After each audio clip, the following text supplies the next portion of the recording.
ভাষা দিবস উদযাপন করা হয় ওয়েস্ট বেঙ্গল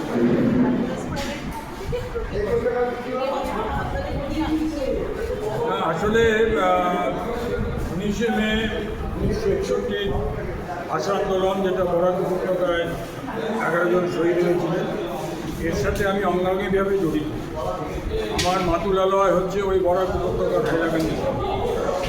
এখন সেটা শহর, কিন্তু এত বছর আগে, আজ থেকে প্রায় 40 বছর আগে যখন আমি মামা বাড়ি গিয়েছি, তখন ওটা দেখেছি একেবারে অজ গ্রাম। ভারতবর্ষের জাতীয় রক্ত সঞ্চালন পর্ষদ তৈরি হয় 2000 সালে। 1999-এর শেষের দিকে দিল্লির মিটিংয়ে আমাকে দায়িত্ব দেওয়া হয়েছিল।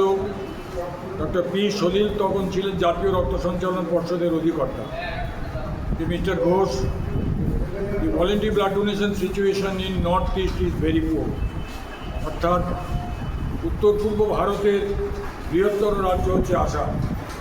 সেই আসাম রাজ্যকে দিয়ে আমি শুরু করবার চেষ্টা করেছিলাম, যেহেতু আমার মাতুলালয় ওখানে, এবং যেটা আমাদের আজকে সূচনাতেই অনুপ ঘোষ তার সূচনার প্রারম্ভিক বক্তৃতাতে বলেছে যে নুরুল হুদা তিনি শিলচরের সাংসদ ছিলেন 1977-এর জরুরি অবস্থার পরে, যখন সারা দেশ জুড়ে জনতা পার্টি দাঁড়িয়েছিল। উনি জনতা পার্টির প্রার্থী হয়ে একবার এমএলএ হয়েছিলেন এবং আমার মামাতো দাদার খুব কাছের মানুষ ছিলেন। তার সহচার্যে ওই শিলচরের অম্বিকাপট্টিতে তার বাড়িতেই আজকের আশু পাল, যার নাম মহিতোষ পাল, আজকে বরাক উপত্যকায় 19শে মে রক্তদান শিবির হচ্ছে, পদযাত্রা হচ্ছে।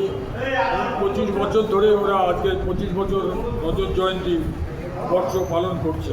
না, সুবর্ণ জয়ন্তী কোনটা? 25 বছর রজত জয়ন্তী।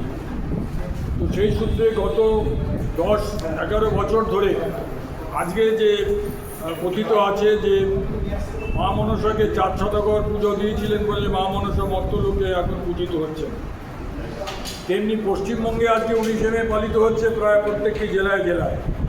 কিন্তু আজ থেকে 12-14 বছর আগে কিন্তু এটা হতো না। 19শে May West Bengal voluntary blood donor forum, অর্থাৎ ওই Barak valley voluntary blood donor forum তৈরি করা, এবং তারপরে 12-14 বছর আমি প্রতি বছর ওই 19শে মে দিনটি ওইখানে উপস্থিত থাকি। দেখেছি বাংলার শিল্পী, বক্তা, সাহিত্যিক, তারা সবসময় সেখানে ছুটে যেতেন। বিমানে তখন একমাত্র এয়ার ইন্ডিয়ার ফ্লাইট ছাড়া অন্য কোনো ফ্লাইট ছিল না। 18 তারিখে এয়ার ইন্ডিয়ার ফ্লাইটের কোনো টিকিট পাওয়া যেত না, অর্থাৎ আগে থেকে সেই টিকিট কাটতে হতো। অন্য কোনো ফ্লাইটের ব্যবস্থা শিলচরে যেত না। শিলচরের ওটা কুম্ভীগ্রাম বিমানবন্দর বলে। তো সেই জায়গায় সেই রক্তদান আন্দোলন প্রতিষ্ঠিত হওয়ার পর আমি চেষ্টা করলাম রক্তদান আন্দোলনে আমরা 21শে ফেব্রুয়ারি আন্তর্জাতিক মাতৃভাষা দিবসকে যেভাবে গৌরবের সাথে উদযাপন করি, সেইভাবে আমাদের ভারতবর্ষের একটি অঙ্গরাজ্য, যে রাজ্যের 11 জন শহীদ মায়ের ভাষায়, অধ্যাপক সুধীর চট্টোপাধ্যায়ের বক্তৃতা আমরা শুনলাম, যে মাতৃভাষার জন্য রাজা রামমোহন রায় থেকে শুরু করে, রবীন্দ্রনাথ থেকে শুরু করে, পণ্ডিত ঈশ্বরচন্দ্র বিদ্যাসাগর থেকে শুরু করে 21শে ফেব্রুয়ারি, 19শে মে, অনেক কিছুর বিনিময়ে আজকে আমরা এই ভাষা। কিন্তু আজকে আমাদের মাস্টার আয়ানের আবৃত্তির মধ্য দিয়েও যে বাংলা এখন মানুষের কাছে, বাঙালির কাছে বাংলা এখন তুচ্ছ তাচ্ছিল্য হচ্ছে। এই বাংলা ভাষার যে মূল্যায়ন, আমি 21শে ফেব্রুয়ারি ঢাকার মূল শহীদ স্তম্ভেও উপস্থিত থেকেছি রক্তদান শিবির, আমার সেই অভিজ্ঞতাও আছে। তাই বর্তমানে পশ্চিমবঙ্গের বিভিন্ন প্রান্তে এই 19শে মে ভাষা শহীদ স্মরণে রক্তদান শিবির হচ্ছে, শহীদদের স্মরণ করা হচ্ছে। এবং সত্যিকারের আমরা যে ভাষায় কথা বলি, রবীন্দ্রনাথ যে ভাষায় সারা পৃথিবীকে, বাঙালিকে চিনিয়েছে, বাংলাকে চিনিয়েছে, সেই ভাষাকে বাঁচিয়ে রাখতে, এবং আমি সাবলীলভাবে, আমি ভারতবর্ষের যে কোনো জায়গায় যখন যাই, হিন্দিতে বলতে হয়, ইংরেজিতে বলতে হয়। পৃথিবীর বহু দেশে আমি গিয়েছি, সেখানে গিয়ে ইংরেজিতে বক্তৃতা করতে হয়। কিন্তু আমি যখন আমার মায়ের ভাষায়, আমার মাতৃভাষায় রক্তদানের বক্তৃতা করি, তখন আমার অন্তর থেকে আসল বক্তৃতাটা কিন্তু উঠে আসে। যেটা আজকে সুধীন চট্টোপাধ্যায় বললেন যে ব্রিটিশ শাসিত ভারতবর্ষের কলকাতা বিশ্ববিদ্যালয়ের সমাবর্তন অনুষ্ঠানে নোবেল পুরস্কার পেয়েছিলেন বলেই রবীন্দ্রনাথ এটা বলতে পেরেছিলেন যে আমি বাংলায় বক্তৃতা করব, এবং সমাবর্তন হয়ে বিশ্ববিদ্যালয়ে, কলকাতা বিশ্ববিদ্যালয়ে ব্রিটিশ শাসিত ভারতবর্ষে উনি বাংলায় বক্তৃতা করেছেন। তেমনি বাংলায় যখন বক্তৃতা করি তখন আমার বুকটা আমার অনেক বেশিভাবেই আমাকে আন্দোলিত করে, আমার মস্তিষ্ক বিকশিত করে, এবং রক্তদান আন্দোলন।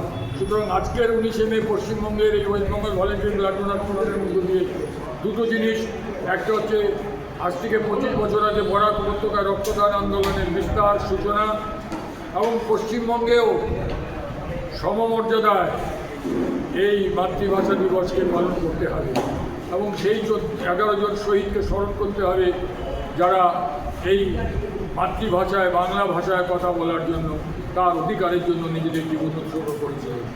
আর রক্তদান হচ্ছে, আর এই যে দিনটি যে নির্ধারিত করা বরাক উপত্যকায় Barak Valley volunteer blood donor ফোরামের প্রতিষ্ঠা দিবস, এটাও আমি সেখানে জিজ্ঞেস করেছিলাম যে আপনাদের এখানে সবথেকে আবেগপূর্ণ দিন কোনটি?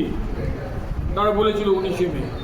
আমাদের এখানে যেমন রক্তদানের সবথেকে আবেগপূর্ণ দিন হচ্ছে 23শে জানুয়ারি, নেতাজি সুভাষচন্দ্র বসুর জন্মদিন। তোমরা আমাকে রক্ত দাও, আমি তোমাদের স্বাধীনতা দেবো। Give me blood, I shall promise you freedom. তুম মুঝে খুন দো, मैं तुझे आज़ादी दूँ। তেমনি অসম রাজ্যের বাঙালিদের কাছে, সারা পৃথিবীর বাঙালিদের কাছে এই 19শে মেটাও হচ্ছে এরকম একটা আবেগের জায়গা। সেই আবেগের জায়গার মূল জায়গাটাই আমরা ধরে রাখবার চেষ্টা করি এই মাত্র।